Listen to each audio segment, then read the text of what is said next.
Break के बाद एक बार फिर से आपका स्वागत है। आप देख रहे हैं हमारा खास शो ऑपरेशन सिंदूर के बाद डिफेंस में कितना दम। ब्रेक पे जाने से पहले आपको हमने सुनवाया था एचएएल के सीएमडी का पूरा इंटरव्यू, जिन्होंने पूरा अपना रोड मैप यहाँ पे पेश किया था। अब यहाँ से क्या क्यों लिया जाए पूरे डिफेंस सेक्टर को लेकर के, डिफेंस सेक्टर के लिस्टेड कंपनियों को लेकर के हमारे साथ दो विशेष मेहमान बने हुए हैं। गौरा हमारे साथ प्रकाश दीवान साहब हैं और साथ ही साथ फिरोज अजीज साहब हैं। प्रकाश दीवान साहब, हमने अभी सुना एचएएल सीएमडी का इंटरव्यू, उससे उनकी बातों से बिल्कुल साफ है कि आने वाले दिनों में दो चीज़ तो बिल्कुल ध्यान गांठ बांध कर रख लेनी है, आत्मनिर्भर भारत और नई नई तकनीक पर फोकस। ऐसे में डिफेंस सेक्टर को लेकर के आपका क्या नजरिया है?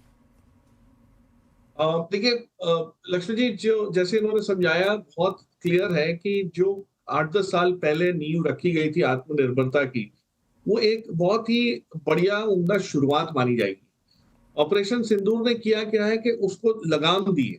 जो ऑपरेशन सिंदूर की लाली थी वो आपको हरियाली में तब्दील होती हुई दिखी है मार्केट में। उसका रीजन ये है कि हमने जो शुरुआत की थी उसको आप आपने प्रूवन स्टेटस दे दिया, उसको आपने टेस्टेड स्टेटस दे दिया कि आपने उसको आजमा लिया। तो ये जो शुरुआत हुई है, इसको अभी आगे चलने में बहुत रफ्तार है, बहुत जगह है। अब देखिए अभी भी अब एचएल का एक उदाहरण लीजिए, वहां पे हम एयरक्राफ्ट और एयरक्राफ्ट इक्विपमेंट और ये सब बनाना शुरू तो कर दिए हमने, लेकिन कई चीजों पे हम लोग अभी भी बाहर के देशों पे डिपेंडेंट है, बाहर के सप्लायर्स, क्योंकि वो ज्यादा एस्टैब्लिश्ड है, चाहे इंजन को लेके हो, कंपोनेंट्स को लेके। लेकिन जो डिफेंस क्षेत्र की जो फुटप्रिंट है, मुझे लगता है कि इस ऑपरेशन के बाद ये बहुत बड़े पैमाने पे बढ़ेगी। मतलब आपके पास जो नंबर ऑफ कंपनीज पार्टिसिपेट करने वाली थी, जिनको अप्रूवल्स मिले हैं, जिनका टेस्टिंग वाला फेज था, उसको बहुत तेज रफ्तार हुई। इनफैक्ट नेवी ने तो कई जगह ये ऐलान कर दिया है कि भाई आप जल्दी से जल्दी हमको सप्लाई करना शुरू करिए, आपको अप्रूवल मिला हुआ है लेकिन अभी भी एग्जीक्यूशन हुआ। तो जो चेंज आया है वो दो चीज में आया है। एक क्षमता में आया है, जिसको मैंने कहा आपको कि प्रूवन और टेस्टेड हुई है, और दूसरी वो जो है कि जो रफ्तार थी और एग्जीक्यूशन जो लेवल का इंटेंसिटी थी, वो सारी चेंज हो गई है, वो मतलब फेवरेबल हो गई है। तो I think as a sector ये शायद एक बहुत बड़ा सेक्टर उभर के आएगा अगले 2-5 सालों में, मार्केट के लिए भी और जनरल इकोनॉमी के लिए भी। तो डिफेंस का कंट्रीब्यूशन तो कुछ खास था नहीं एक्सपोर्ट्स को लेके या इस टाइप का, लेकिन अब इंपोर्ट सब्स्टिट्यूट और एक्सपोर्ट दोनों को मिलाएंगे अगर, तो ये मेरे ख्याल से एक बहुत बड़ा टॉप 5 सेक्टर्स में इकोनॉमी के आना शुरू हो जाएगा। बिल्कुल, दरअसल ये सवाल मैंने पूछा भी एचएएल के सीएमडी साहब का। उन्होंने साफ तौर से कहा कि जो भी ऑर्डर बुक हैं, चूंकि डिफेंस कंपनियों के साथ आमतौर पे ये लोग कहा करते थे कि ऑर्डर बुक तो काफ़ी ज़्यादा है लेकिन टाइम पे डिलीवरी करना एक बहुत बड़ा चैलेंज होता है। तो उन्होंने बिल्कुल साफ कहा कि जो भी ऑर्डर बुक है उसको टाइम पे डिलीवरी की जाएगी और उसके लिए अलग अलग तरीके के तकनीक भी यहाँ पे अपनाए जा रहे हैं, चाहे प्राइवेट कंपनियों के साथ साझेदारी करने की बात हो, चाहे आर&डी पे फोकस करना हो। फिरोज अजीज साहब, ऐसे माहौल में डिफेंस को लेकर आपका क्या व्यू बनता है? लक्ष्मण जी नमस्कार। एंड मैं बिल्कुल प्रकाश सर से सहमत हूँ कि डिफेंस एक सेक्टर, एक मेन सेक्टर बन सकता है। उसकी वेटेजेस बड़े बड़े इंडिसेस में कम है, आज बहुत कम है, ना के बराबर है। वो बढ़ेगा और स्ट्रक्चरली 4-5 सालों में अगर वो बड़े इंडेक्स में आ जाता है, तो बड़े इंडिसेस की खासियत ये है कि बहुत सारी एलोकेशन सडनली आने लगती है, क्योंकि इंडेक्स फंड्स, अगर अगर इंडेक्स फंड निफ्टी में फॉर एग्जांपल 8-9 लाख करोड़ की अगर इंडेक्स फंड्स हैं इंडिया में, तो वो उसमें एलोकेशन है ही नहीं। जब वो एक कंपनी एक स्थिति पे पहुंच जाती है और वो इंक्लूजन होता है, तो बहुत सारा बैकलॉग पैसा आता है। सो पॉइंट वन, स्ट्रक्चरली ये इंपॉर्टेंट सेक्टर बनने वाला है, point one. Point two, operation Sindoor से जो मोमेंटम मिला है, जैसे एक टेस्ट भी हुआ है, हमारी जो आत्मनिर्भरता थी इस सेक्टर में, we been able to push that a little further. Point three ये कहूंगा कि जब भी आपने देखो हिस्टोरिकल ट्रेंड्स, जब कोई टेरर इंसिडेंट्स होता है या जियोपॉलिटिकल अनसर्टेनिटी होती है, तो पॉलिसी डिसीजंस, जो निर्णय हैं, बहुत फटाफट होने लग जाते हैं, प्रोक्योरमेंट ज्यादा हो जाती है, और तीसरा बजटरी एलोकेशन भी बढ़ जाती है।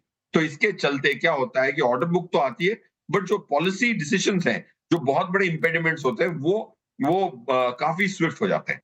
तो हमारा ये मानना है कि ये जो इम्पैक्ट इस पे डिफेंस सेक्टर पे in current operation Sindoor and the current जो हम दौर से गुजरे हैं लास्ट 1-1.5 महीने में, तो उसकी वजह से जो पॉजिटिविटी आने वाली है, that structurally going to be good for both platform companies and consumables and ammunition companies as well. बिल्कुल आपने सही कहा। दरअसल ये चीज़ दिख भी रही है कि सरकार ने जो प्रोक्योरमेंट होता है डिफेंस सेक्टर के लिए, उस प्रोक्योरमेंट को फास्ट ट्रैक कर दिया। इसका मतलब ये हुआ कि आपको बहुत सारे लंबी प्रक्रिया से होकर नहीं गुजरना है, आपको शॉर्टकट तरीका से आप प्रोक्योर करना है। ऐसा नहीं कि ऑपरेशन सिंदूर की वजह से किया, पहले ही कर लिया, चूंकि सरकार को एहसास था कि हमें इस फ्रंट पे बहुत ज़्यादा मजबूत होने की ज़रूरत है। और एक चीज़ और, सरकार इस बात पर अब तैयारी कर रही है कि अब हम और ज़्यादा बजट अलोकेशन बढ़ाए। बात तो यहाँ तक चल रही है कि जो अब चालू कारोबारी साल का करंट फाइनेंशियल का जो बजट अलोकेशन डिफेंस सेक्टर का, उसमें और ज़्यादा इजाफा कर दें सप्लीमेंट्री डिमांड फॉर ग्रांट को लेकर के। यानी कंपनियों को कोई दिक्कत नहीं आनी होगी कोई सामान खरीदने में, कोई तकनीक खरीदने में या एक्सपेंशन प्लान को लेकर के। मुझे लगता है कि अच्छी बात होगी। प्रकाश दीवान साहब। तो एब्सोल्युटली, देखिए डिफेंस में बहुत मोटा मोटी मतलब दर्शकों को समझाने के लिए कहूंगा, 30 सेकंड में अगर किसी को सेक्टर समझाना है हिंदुस्तान का, तो 3 हिस्सों में बांटा जाता है।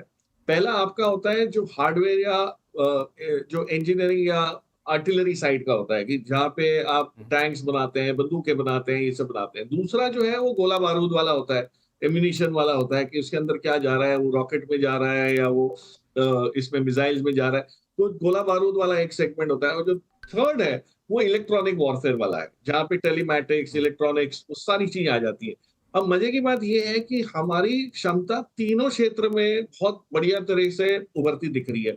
आपको पहले याद होगा तो हम एक जमाने में सिर्फ टैंक्स बनाने ही लगे रहते थे। यानी ग्रुप ने, मतलब भारत फौज ग्रुप ने टैंक्स बनाए, एल&टी ने टैंक्स बनाए, बंदूकें बना रहे हैं।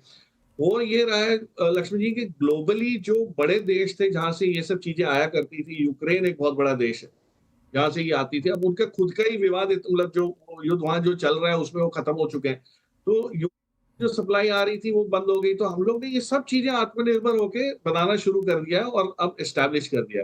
अब नए चरण में, अगले चरण में क्या होगा कि ये सारी कंपनीज को जैसे आवंटन बढ़ेगा जो आपने बताया, तो ये कंपनीज को प्रोत्साहन करने के लिए बहुत सारी कंपनीज हैं जो वेट कर रही है कि हम इसमें करें। अब हमको तो सिर्फ ड्रोन्स की वाली कंपनी समझ आती है, दिखती है, क्योंकि वो थोड़ी सी नए न्यू एज है, पॉपुलर है। लेकिन जो यूएवी जिसको कहते हैं अनमैन्ड एरियल व्हीकल्स वाली, उसमें तो एल&टी जैसी कंपनी बहुत सालों से काम कर रही है। एल&टी का डिफेंस का सेगमेंट डिवीजन 30 साल पुराना है। तो आप ये समझिए कि बड़े से बड़ी कंपनी, और फिरोज ने जैसे कहा कि बहुत कम एलोकेशन अभी भी है हमारी इंडिसेस में।